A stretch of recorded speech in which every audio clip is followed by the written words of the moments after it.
Kính chào quý vị và các bạn. Theo số liệu mới nhất trong tháng 1 năm 2026, xuất khẩu cá tra Việt Nam ghi nhận tín hiệu tăng trưởng tích cực ngay từ đầu năm, với tổng kim ngạch đạt 212 triệu đô la Mỹ, tăng 59% so với cùng kỳ năm 2025.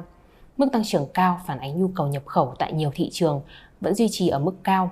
Mức chi tiêu trong mùa lễ hội cũng tăng so với đầu năm 2025. Trung Quốc tiếp tục là điểm sáng lớn nhất của ngành cá tra trong tháng đầu năm.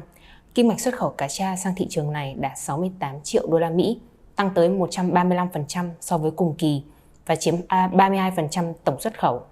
Năm nay Tết âm lịch diễn ra muộn hơn, khiến cho nhu cầu nhập khẩu trong tháng 1 cao hơn.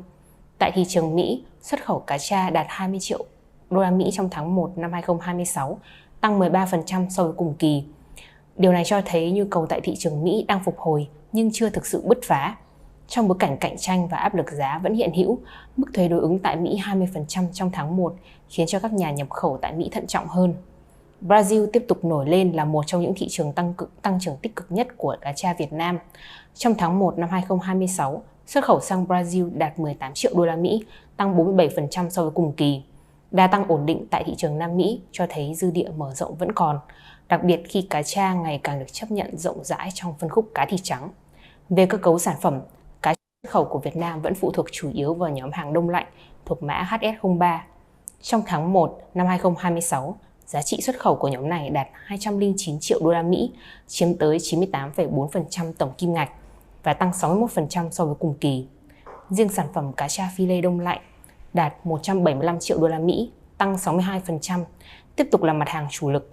Trong khi đó, sản phẩm cá tra giá trị gia tăng thuộc mã HS16 chỉ đạt 3 triệu đô la Mỹ, chiếm 1,6% và gần như đi ngang so với cùng kỳ.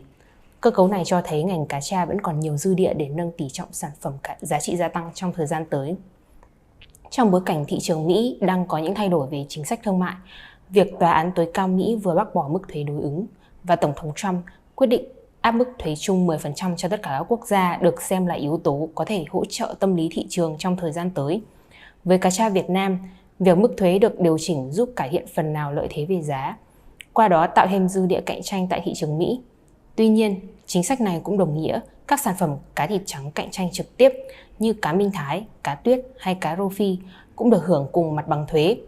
Vì vậy, lợi thế thuế quan không còn là yếu tố khác biệt mang tính quyết định. Trong bối cảnh cạnh tranh ngày càng gay gắt, các doanh nghiệp cá tra vẫn cần tiếp tục tập trung nâng cao chất lượng sản phẩm, phát triển thương hiệu và gia tăng giá trị chế biến sâu nhằm củng cố vị thế bền vững tại các thị trường trọng điểm. Xin cảm ơn quý vị đã chú ý lắng nghe.